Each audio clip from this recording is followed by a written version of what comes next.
ang mga kwento ng pag-ibig, kwento ng buhay at kwento ng pag-asa dito sa Barangay Love Stories. Love Stories.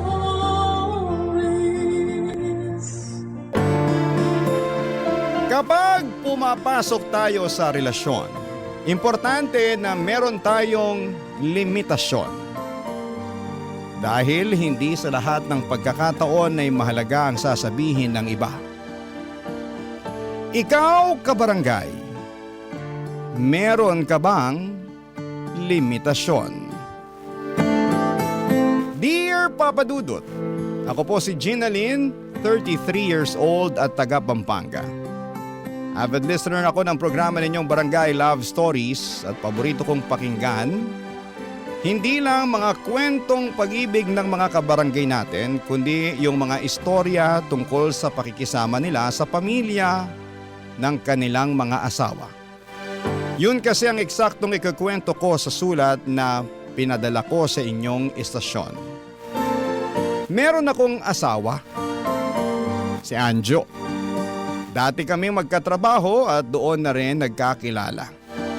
Nagkamabutihan hanggang sa nagpakasal. Mabait si Anjo, isa sa nagustuhan ko sa kanya ay ang pagiging family-oriented niya. Bilang biktima ng broken family ay masaya ako na napunta ako sa lalaki na malapit sa kanyang pamilya. Sa totoo lang ay pangatlong boyfriend ko na noon si Anjo. Wala na sana akong balak mag-asawa pa dahil sa trauma na dulot ng dalawa kong ex. Pero nang dumating sa buhay ko, si Anjo ay masasabi ko na nagbago na ang lahat.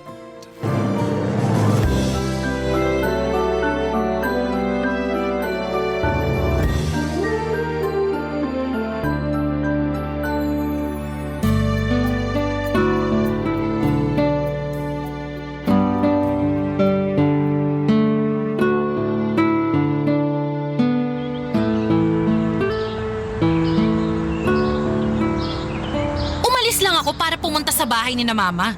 Tapos pag uwi ko, dadatnang ko nang nakabuyang-yang tong refrigerator at wala nang laman. Sa pagkakatanda ko, marami pa tayong stock ng pagkain doon ah. Naubos na kasi dumaan sina Kuya Makoy at PJ dito, nakikain sila. Yun, nagluto ng kung anong nakita nila sa ref. Tapos nagsabi na mag-uuwi rin sila ng konting ulam para doon sa bahay. Ano ka mo? Bakit? Wala bang pagkain sa kanila? Siguro, kaya nga nag-uwi, di ba? At binigyan mo naman. Ba malamang, bakit? Meron naman tayo bibigay. Meron nga. Kaso tayo naman yung nawalan. Buti sana kung konti lang yung kinuha ng mga kapatid mo. Tingnan mo, halos niransak na nila yung ref natin. Ito naman parang pangkain lang eh. Di mo naman kailangan magalit ng ganyan sa kanila, Ginalyn. Anong parang pagkain lang? Pagkain natin yun para sa isang buong linggo, Anjo. Tsaka, bakit hindi ako magagalit? Ako ang nagbabudget sa bahay na to. Ang mahal na nga ng bilihin ngayon eh. Tapos nagtitipid din tayo. Buti sana kung ngayon lang to nangyari. Baka palagpasin ko pa kaso sa tuwing pumupunta rito yung mga kapatid mo, lagi silang ganyan. Baka nga wala na nga sila makain. Wala ka naman pagdamutan ko, di ba? Ano ka ba, pagkain lang yan. Tsaka pwede naman tayong bumili ulit, di ba?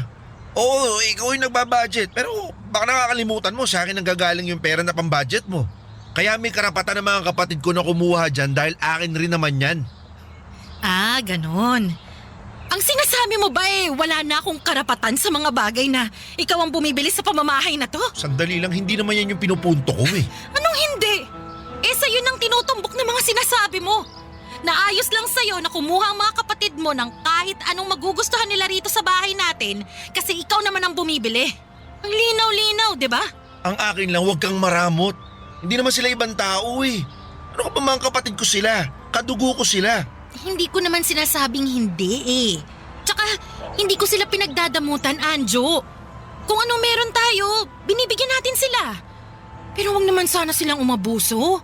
Ilang beses na nilang ginagawa na basta na lang kumuha ng pagkain natin na halos wala nang itira sa atin eh. Kahit sa ang anggulo natin tingnan, mali yun. Di pa nga sila nagsasabi sa akin eh. Sa'yo lang madalas. Ako yung asawa mo. May karapatan din ako sa mga bagay na pwede at hindi nila pwedeng kunin. Ewan ko sa'yo, Ginalyn, nakangati ako sa'yo. Malit na bagay, pinapalaki mo. Alam mo, pag nalaman ng mga kapatid ko na ganyan ka sa kanila, sigurado magagalit sila sa'yo. Hindi sila magagalit kung ipapaliwanag mo sa kanila ng maayos kung bakit ako nagkakaganito. Wala nga maayos sa mga pinagsasabi mo sa kanila, di ba? Yung utak mo yata yung hindi maayos eh. Kasi ang haba na ng pinag-usapan natin, pero hindi mo pa rin naiintindihan ang punto ko. Limitasyon lang naman ang gusto ko, Anjo. At ikaw, bilang kapatid nila, ang dapat na magsabi nun sa kanila. Pero hindi eh. Lumalabas na akong kontrabida sa inyo. Na mas kinakampihan mo pa sila kesa sa akin.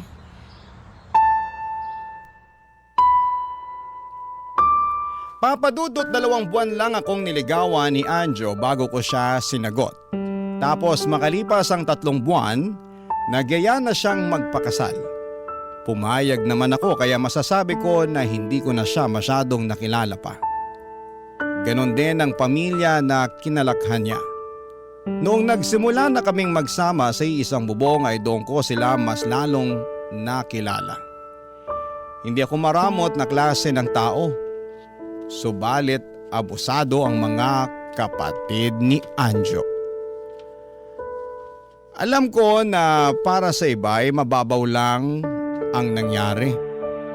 Pwede ngang palagpasin. Pwede naman talaga kung una't isang beses lamang nangyari yon.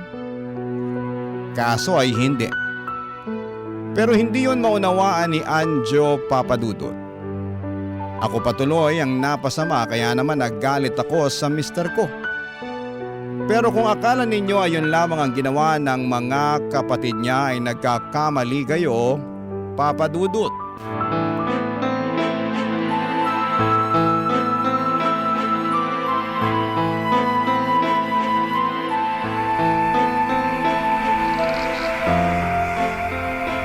Anjo, ano to?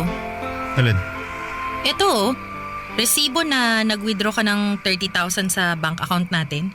Ha? Oo. Bakit? Saan mo to ginamit? Sa ano? Pinairam ko kay Kuya Makoy. Ano? Sandali, makinig ka muna, magpapaliwanag ako. Sige, dalian mo. Sorry kung hindi ko na nasabi sa'yo. Oo nga eh. Kung hindi ko pa nakita tong resibo, hindi ko pa malalaman. Mukhang wala ka naman din yatang planong sabihin. Sandali lang, hindi naman sa ganun. Tsaka makinig ka nga muna bago ka magsalita. Nakikinig naman ako ah. Kikinig raw. Oh, ano na? Okay, ganito. Pinairam ko nga kay Kuya kasi ang tagal na niya akong hinihirita na pautangin ko siya ng puhunan para sa plano niyang negosyo. At pinahiram mo naman. Hindi ka ba nakikinig? Ha? Ang tagal na nga niya akong hinihiritan. Nagsasawa na lang ako kapaulit-ulit niya kaya yun. Kaya pinahiram mo na. Tapos kumuha ka pa talaga sa bank account natin na dapat para sa magiging anak natin? Ano ka ba? Huwag ka mag-alala. Babayaran naman daw ni Kuya yun kapag... Kailan pa? Ano, kapag kumita na yung negosyo niya? Baka matagal pa mangyari yun. Basta, babayaran na lang niya, okay? Magtiwala na lang tayo sa sinabi niya. Ginawa na niya yan dati noon sa 5,000 na hiniram niya sa'yo. Kasi raw may gusto raw siyang bilhin na gadget. Kesyo kulang daw kaya nangutang siya sa'yo, di ba? Tapos ikaw, pinahiram mo naman. O, ano nangyari? Hindi niya na nabayaran hanggang sa nakalimutan na lang. Na-stress ka pa nga kasi singil sa kanya, sabay banat niya sa'yo na pamasko mo na lang daw, di ba? Kaya nga hindi ko na siningil kasi nga Pero Anjo, ibang usapan na yung pera na hinihiram niya sa'yo ngayon. Malaki na nga yung 5,000 noon eh, pero sige dahil kapatid mo, binigay mo na lang sa kanya. Pero ito, 30,000 dito oh. Tapos kinuha mo pa dun sa account natin na para sa anak natin. Tapos ang malalapan nito, hindi mo pa sinabi sa akin. Sandali lang, pasensya ka na nga kung hindi ko nasabi. Alam ko, baka hindi ka papayag eh. Hindi talaga ako papayag. Hindi naman sa lahat ng pagkakataon pagbibigyan mo yung kuya mo eh. Lalo na't nangangailangan din tayo. At kahit nasabihin niya na babayaran niya naman, wala pa rin namang garantiya yun. Kung hindi mababayaran ni Kuya, ako na bahala magbayad nun. Kaya huwag ka na magalit, okay? Ibabalik ko rin yung pera sa account natin. Ikaw talaga, no? Pagdating sa mga kapatid ko, allergic ka na tumulong tayo kasi pala... Allergic? Anong sinasabi mo na allergic? Bakit? Totoo naman, di ba? O tignan mo, nakasingal ka na dyan na para bang ibang tao yung pinahiram ko ng pera natin. Kuya ko yun. Ano ka ba? Magalit ka kung hindi ko kadugo tapos pinahiram ko Hindi ng... mo ba talaga naiintindihan kung bakit ako nagagalit? Oo, kasi ang labo mo. Galit ka na lang lagi, basta may kinalaman sa mga kapatid ko. Paano ako hindi magagalit, Anjo? Sa tuwi-tuwi na lang lagi. Mas matimbang sa'yo ang mga kapatid mo kaysa sa akin at sa plano natin na magkaanak. Di ba? Nag-usap na tayo na mag-iipon tayo ng pera kasi gusto natin magka-baby. Kaya nga nung sinabi mo na mag-resign ako ng trabaho, ginawa ko talaga para maalagaan yung sarili ko eh. Oh, yung bank account natin, hindi lang naman pera mo yung nandyan ah. Meron din akong pera dyan dahil nga para sa magiging anak natin yon. Pero nung pinahiram mo yung kuya mo, ikaw lang ang nagdesisyon. Doon ako nagagalit, Anjo. Doon ako nagagalit.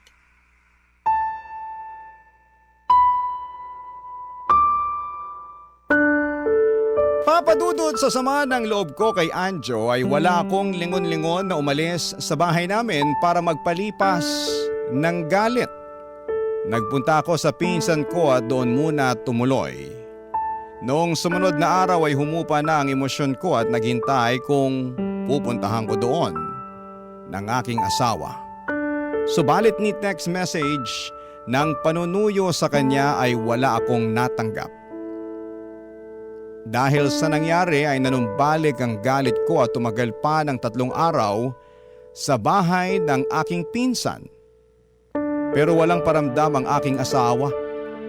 Napaisip tuloy ako kung nagwo-worry ba siya sa akin o baka naman hindi. Sa huli tinamad na akong maghintay kung kailan siya makikipagbate. Ako na lamang ang kusang umuwi sa bahay namin at laking gulat ko dahil umakto lamang ang asawa ko. Na para bang wala namang nangyari. Barangay Love Stories. Barangay Love Stories. Papadudot wala akong narinig na sorry mula kay Anjo. Kaya naman, kinompronta ko siya. Sinabi lang niya sa akin na gusto niya akong bigyan ng oras makapag-isip-isip kaya hindi niya ako sinuyo at sinundo sa bahay ng pinsan ko. Pero alam niya na nandun ako dahil sinabi raw sa kanya ng magaling kong pinsan. Napailing sabay irap na lamang ako sa katuwiran niyang bulok, Papadudot. Habang tumatagal ay lumalalim ang hinanakit ko kay Anjo. Marami siyang red flag na noong ko lamang napapansin na hindi ko nakita noong bago pa lamang kami bilang magkasintahan.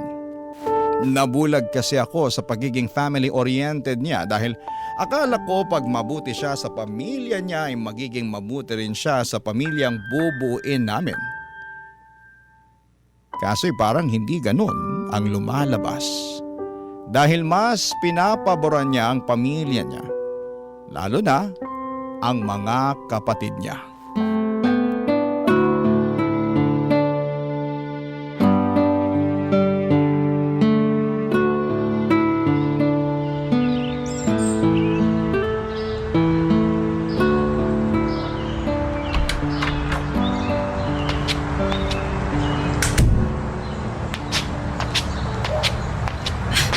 Nandito ka pala, Kuya Makoy. Oo nandyan pala yung asawa mong maraming sinasabi tungkol sa amin, Anjo O bakit? Totoo naman ah. O Ginalyn, baka may masabi ka na naman ngayon na naabutan mo akong kumakain dito ah. Pagod ako para magsalita ng kung ano-ano, Kuya Makoy. Tsaka welcome naman kayo rito sa bahay eh.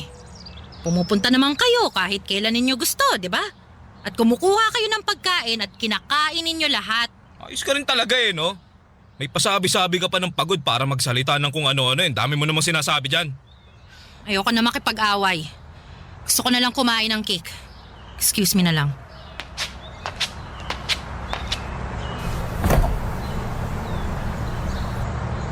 Ha? Nasaan yung cake na tinabi ko rito para sa akin? Anjo, Oh, kinain mo ba? Hindi. Hindi naman ako mahilig dyan eh. Nasa na yun kung hindi mo kinain? ito ba yun? Tong cake na kinakain ko? Yan nga yun! Nako, wala na. Ubus ko na. Sorry sa'yo pala to. Oo, at kinain mo na lang basta-basta. Hindi ko naman alam na sa'yo pala to Tsaka ako naman ang una nakakuha, kaya akin na to. Anong di mo alam na akin, malamang akin yan dahil hindi naman mahilig sa matamis si Anjo. Tsaka baka nakakalimutan mo ha, bahay namin to kaya sa amin lang ng asawa ko mga pagkain dito. Tapos, ano pinagsasasabi mo na ikaw ang unang nakakuha? Tinira ko yan para sa sarili ko kaya wala kang karapatan na basta-basta lang kainin yan. Baba, kung makapagsalita ka naman dyan, akala mo laki ng kasalanan ko. Cake lang naman to. Hoy Anjo, pagsabihan mo nga yung asawa mo, sakit niya magsalita. Jinalyn, huwag ka naman ganyan. Ano wag akong ganito? Cake lang yan. Kung gusto mo, bilan na lang kita para alam mo na makakain. Hindi yan cake lang, Anjo! Cake yan na ginawa ni Mama para sa akin na tinabi ko kasi kakainin ko lalo na't pagod ako ngayon. Pero ano nangyari? Wala na.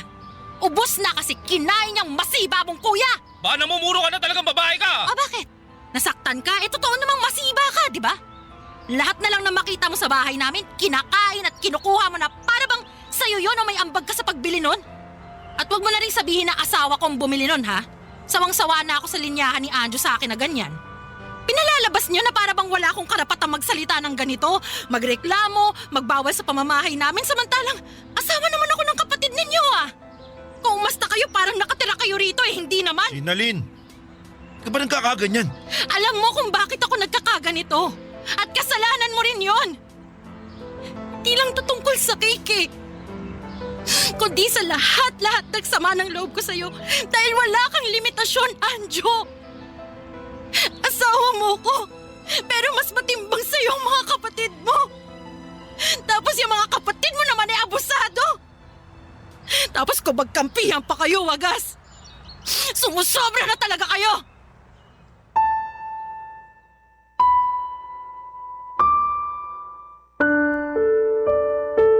Papa Dudut, pasensya na sa sasabihin ko pero patay gutom. Yan ang tingin ko sa pamilya ni Anjo. Sila yung tipo ng mga taong makakita lamang ng pagkain ay susunggaban kaagad. Hindi nila alintana kung kanino o sino ang may bili nito. At galit na galit ako kay Anjo at sa pagkampi niya sa mga kapatid niya. Para akong nawala ng karapatan sa sarili naming pamamahay. Doon ko naramdaman na hindi na ako ligtas, lalo kung wala akong sariling pera. Kaya naman nag-decide ako na maghanap ng sariling trabaho at hindi nagtagal ay nakapasok ako sa isang pribadong kumpanya, Papa Dudut. Masaya ako dahil meron na akong napaglilibangan at napagbabalingan ng oras ko. Hindi na ako tenga sa bahay at naghihintay na lamang sa asawa ko na bigyan niya ng pera. Hindi ko na rin masyadong nakikita at nakakasalamuha ang mga kapatid niya. Kaya hindi na ako napapanot sa sobrang stress. Kaso, akala ko lang pala yun, Papa Dudut.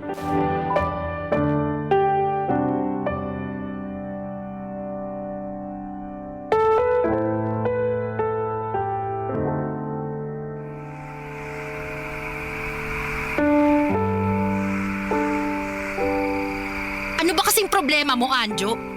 Bakit kanina ka pa nakasinghal dyan? Nagtanong ka pa talaga kasalanan mo naman kung bakit. At paano ko naging kasalanan, Aber? Tsaka, bakit ikaw ang magagalit Ako nga dapat ang magalit sa'yo dahil hindi mo ako dinaanan kanina sa opisina. Nauna ka lang namang umuwi rito tapos madadatnan pa kita na mainit ang ulo. Sinadya ko na hindi ka sunduin. Kasi alam ko may naghahatid naman sa'yo pa uwi, di ba? Ha? Sino? Ang pinagsasasabi mo dyan? Maangan ka pa talaga. Nakita ka ni Kuya Makoy nung nakaraan. May kasama kang ibang lalaki habang nasa isang coffee shop. Sakto na, padaan siya ron. Tatawanan pang araw kayo Oh, to. May sined siyang picture nyo. Yan Di ba ikaw yung kasama ang lalaki mo? So sino siya? Ano pangalan niya? Oo, kami nga yan ni Fidel. Fidel pala pangalan ng mukong na yon. Ano, katrabaho mo? Oo, pero nagkakamali ka. Wala kaming ginagawang masama ni Fidel. Sige. Sabihin na natin wala pa nga. Pero bakit kayong dalawa lang yung magkasama doon? Anong pinagsasabi mong kaming dalawa lang Marami kami nung lumabas kami nun. Kami lang ang naiwan kasi yung mga kasamahan namin umorder tapos yung iba nag-CR. Tingin mo maniniwala ako sa'yo. Ayaw mo maniwala. Ayan, oh, tingnan mo. Yan yung mga picture namin kasama yung iba pa naming katrabaho. Tingnan mo, dali, para maniwala ka. Ano? Oh, ano? Naniniwala ka na? Oo. Pero iba pa rin yung kutob ko sa mukong na yan ha. Pwede ba, Anjo? May pangalan yung tao. Tigilan mo yung katatawag ng ganyan sa kanya, lalo na wala naman siyang atraso sa'yo. Tsaka, ano ba yung kutob na pinagsasasabi mo? Hirap sa'yo, masyado kang nagpapaniwala sa kuya mong parang ewan eh. Ayos din talaga yung tiyempo ni Kuya Makoy ah. Parang kabuti na bigla na lang sumusulpot kung nasan ako. Baka naman sinusundan niya ako para bantayan ang mga galaw ko ah. Ay, ba't naman niya gagawin yun? May negosyo siyang inaatupag, di ba? Nagkataon lang naman kasi dahil dun yung daan nila. Ay sus, yung totoo. Abogado ka ba ng kuya mo at pirme mo na lang siyang ipinagtatanggol? Hindi ko siya pinagtatanggol. Sinasabi ko lang ang totoo. Pasabi-sabi ka pa na binabantay ang galaw mo. Marumi ka lang mag-isip. At ako pa talaga yung marumi mag-isip, kamusta naman kaya yung kuya mo na gumagawa ng kwento tungkol sa amin ni Fidel? Tapos ikaw, paniniwalaan mo naman agad. Alam mo namumuro na kayo sa akin eh. Yang kuya mo na masyadong pakialamera sa buhay natin, tapos ikaw naman, hinahayaan mo lang namang himasok siya. Anjo, sino bang mas mahalaga sa aming dalawa? Wagas ka kung makapagtanggol sa kanya eh. Hindi ko pinagtatanggol si kuya. Tsaka masama ba yung ginawa niya? Actually, concern lang siya sa akin kasi baka anong malay ko, iniiputan mo na ako sa ulo. Sira ulo ka na talaga. Basta. Di talaga maganda yung kutok ko dyan sa lalaking yun. Lalaki ako kaya alam ko yung galawan na yan. Dapat dito ka na lang sa bahay natin eh. Paano na lang yung plano natin na magkaroon ng anak kung may iba kang inaatupag ha? Bakit ba kasi naghanap ka pa ulit ng trabaho eh? Sino ba tong nagpamukha sa akin na wala akong karapatan sa mga bagay na meron tayo sa pamamahay natin dahil nga sa hindi akong bumibili? Ikaw, di ba? Tsaka, ikaw din ang nagpahiram ng malaking halaga sa kuya mo. Kaya nabawasan ang pera natin na nilaan natin para sa pagkakaroon natin ng anak. Kasalanan mo lahat kung bakit mas ginusto ko na lang na bumalik sa pagtatrabaho dahil hindi ka marunong magdala ng pamilya natin. Wala kang limitasyon sa ibang tao. Papa Dudut, pinanindigan ko talaga na wala akong kasalanan at ginagawang masama. Hindi ako nagtataksil sa mister ko, sinisiraan lamang ako ng mga kapatid niya sa kanya para mag-away kami ng husto. Doon ko nga naintindihan na pakitang tao lamang sila sa akin noong bago pa lamang kami ni Anjo. Pero meron talaga silang tinatagong kasamaan ng pag-uugali. Kaya lang ay hindi ko pa rin mapigilang malungkot. Dahil lumalabas na mas mahalaga kay Anjo ang opinyon ng mga kapatid niya kesa sa akin na asawa niya. May pasabi-sabi pa siya na mas kilala niya ang mga kapatid niya kesa sa akin. Naturalmente sabay silang lumaki at nakatira sila noon sa isang bahay. Pero hindi pa rin yon dahilan, Papa Dudut, para ipamukha niya sa akin ang bagay na yon. Sana sila na lang ang pinakasalan niya at hindi na ako, Papa Dudut. Barangay Love Stories. Barangay Love Stories.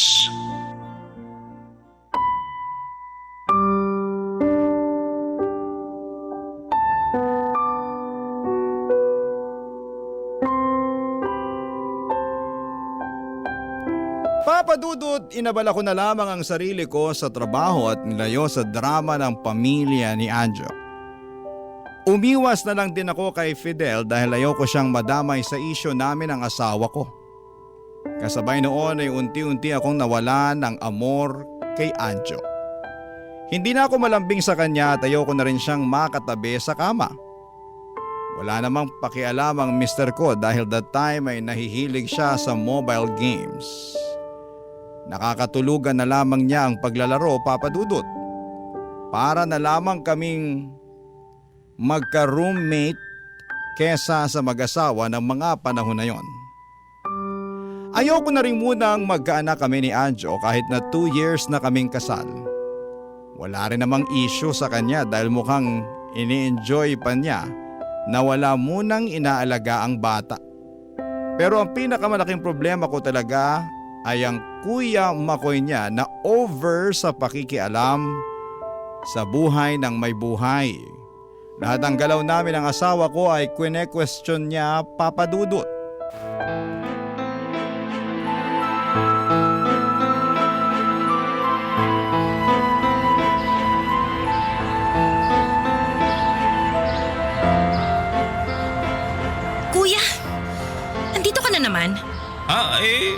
pinatuloy naman ako ni Anjo eh. Tsaka manghihingi lang sana ako ng bigas tsaka ng konting delata. Naubusan kasi kami ng makakain ng pamilya. Wala akong pakialam. Bakit hindi kayo gumawa ng paraan? Ano bang tingin niyo sa bahay namin, ha? Shelter? Takbuhan kapag nangangailangan kayo? Aba, sumusobra na yata kayo. Uy, Ginaline, pabayaan mo na. Saka ako naman yung nagpapunta rito kay kuya eh. Sobra pa naman tayong bigas dyan. Sige na, bigyan na lang natin sa kanila. Ayoko. Wala tayong ibibigay sa kanila. Napakadamot mo naman. Oh, kung ako madamot, ikaw naman, buraot. Ano sabi mo? Tagal na ako nagtitimpi sa'yo, Kuya Makoy. Sa abot ng makakaya ko, nire-respeto pa rin kita dahil kapatid ka pa rin ng asawa ko. Pero ngayon, sinusubukan mo na talaga yung pasensya ko eh. Ni hindi mo na nga ako kayang irespeto bilang asawa ni Anjo. Napakabalasubas mo pa sa loob ng pamamahay namin. Tapos, ikaw pang may ganang magalit kapag nakapagsalita ako ng masakit laban sa'yo. Kapal mo! Hoy Anjo, pagsabihan mo nga yung asawa mo. Ang dami ng sinasabing masasakit sa akin. Ginaline, tumigil ka na nga. Ikaw ang tumigil, Anjo. Pikon na ako sa inyong magkapatid, ha? Tsaka kahit ngayon lang, pwede bang ipagtanggol mo naman ako? Pwede bang iparamdam mo naman sa akin na asawa mo ko? Hindi yung sa lahat na lang ng pagkakataon yung kuya mo na lang yung kinakampihan mo. Buti pa, Kuya Makoy, umalis ka na sa bahay namin. Ano?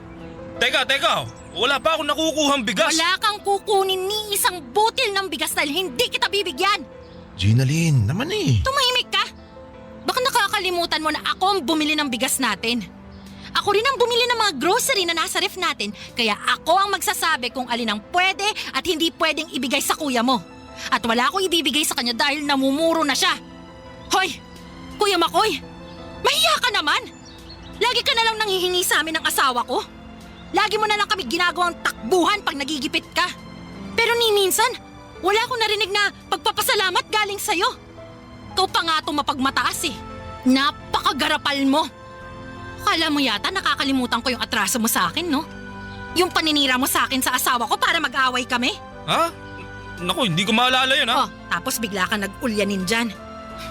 Buti pa umalis ka na. Ano? Alis na sabi! Ano, gusto mo kalagkarin kita palabas ng bahay namin? Uy, sandali, Ginaline. Umalis ka na rin kaya, Anjo. Ano?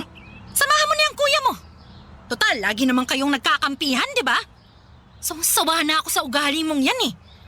Umasa ako na magbabago ka pero umasa lang ako sa wala kaya mas mabuti pa na pati ikaw umalis na rin. Papadudot dahil sa nangyari, sumagad na sa buto ang galit ko kay Anjo at sa kuya niya. Sising-sisi ako na nagpakasal ako sa kanya. At kahit na anong gawin kong pag-intindi ay hinding-hindi ko na yata maintindihan ang asal ng kapatid niya, Papadudot.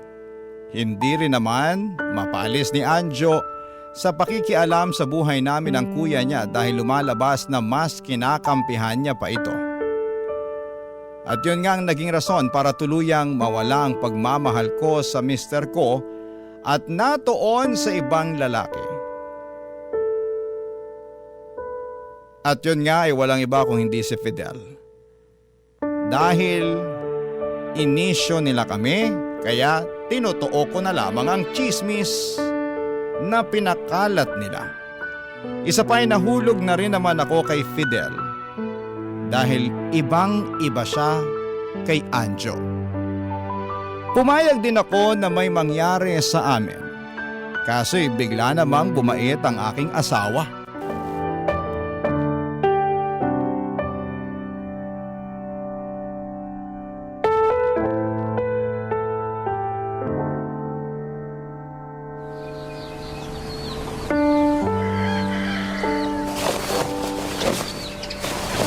Ano ginagawa mo?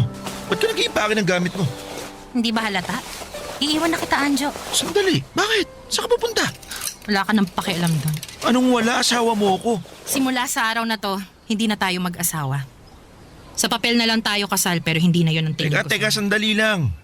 Bakit naman? Ano naman ba problema mo? Ayos naman tayo, di ba? Ano ka ba? Wala akong alam na ginawang kasalanan ko sa'yo. Akala mo lang ayos tayo eh. Kasi hindi na ako masyadong umiimik sa mga isyu natin. Akala mo talaga na bura lang ng basta-basta yung mga kasalanan mo dahil bigla ka na lang bumait? Pwes, nagkakamali ka. Kasi hinding-hindi na wala ang mga atraso mo sa akin, Anjo. Lalo na yung pinaramdam mo sa akin nung kinakampihan mo yung kuya mo. Unti-unti ko nang natututunan na hindi ka mahalin. Sandali nga lang, Ginalyn. Baka pwede naman natin tong pag-usapan. Huwag naman ganito. Anjo, hindi naman tayo aabot sa ganito kung noon pa lang pinaramdam mo na sa akin na hindi ako yung pangalawa sa buhay mo eh. Kaso hindi eh. Sa tuwing may ginagawa yung kuya mo na kinagagalit ko, mas kinakampihan mo pa siya kaysa sa akin.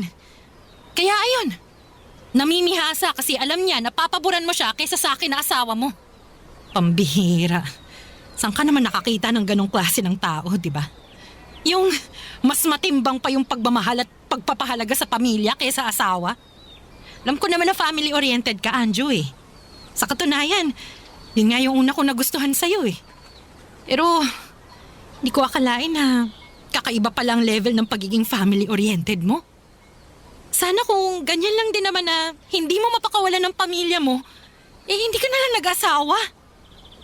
Di mo na lang sana ako pinakasalan. Kawawa lang kasi kami ng magiging anak mo pag nagkataon. Buti na lang hindi ako pumayag magkaanak sa'yo. Ginalyn, pasensya ka na. Oo, aminin ko na nagkasala ako sa'yo at napagtanto ko naman yun. Kaya nga nagbago na ako, di ba? Sana lang, hayaan mo akong patunayan yun sa'yo. Please, magsimula ulit tayo. Pangako, itatama ko lahat ng pagkakamali at pupunan ko yung mga pagkukulang ko sa'yo. Pasensya ka na rin, Anjo ah. Pero, hindi na pwede yung gusto mong mangyari. Bakit? Kasi, may mahal na akong iba. At hindi ikaw yon. Ano? Teka, sino? Wala ka nang pakialam doon. Iiwan na kita. Ginalyn naman, sandali lang, parang awa mo na, huwag mo ko iwan. Bakit hindi?